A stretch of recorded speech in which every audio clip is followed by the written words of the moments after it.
రాష్ట్రంలో చిత్తడి నేలలు పర్యావరణ పరిరక్షణలో కీలక పాత్ర పోషిస్తున్నాయని అటవీ పర్యావరణ శాఖ మంత్రి కొండా సురేఖ అన్నారు.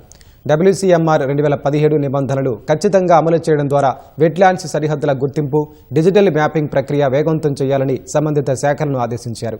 సచివాలయంలో మంత్రి అధ్యక్షతన రాష్ట్ర వెట్లాండ్ అథారిటీ సమావేశం జరిగింది. రాష్ట్రంలో చెరువులు, నీటి వనరుల పరిరక్షణ, అధికారిక నోటిఫికేషన్ ప్రక్రియను వేగవంతంపై విస్తృత చర్చ నిర్వహించారు. ఇప్పటి వరకు సుమారు 4023 వెట్లాండ్స్కు సరిహద్దుల నిర్ధారణ పూర్తయిందని అధికారులు తెలిపారు. మిగిలిన ప్రాంతాల్లో కూడా నీటిపారుదల శాఖ, రెవెన్యూ శాఖ సంయుక్త సర్వే వేగంగా పూర్తి చేసి బ్రీఫ్ డాక్యుమెంట్స్ సిద్ధం చేయాలని మంత్రి సూచించారు. ఖమ్మం, జగిత్యాల, నిజామాబాద్ జిల్లాలకు చెందిన ప్రధాన వెట్లాండ్స్ సహా 28 ప్రాంతాలకు సంబంధించిన డ్రాఫ్ట్ నోటిఫికేషన్ ప్రతిపాదనలు సిద్ధమైనట్లు ఈ సమావేశంలో వెల్లడించారు.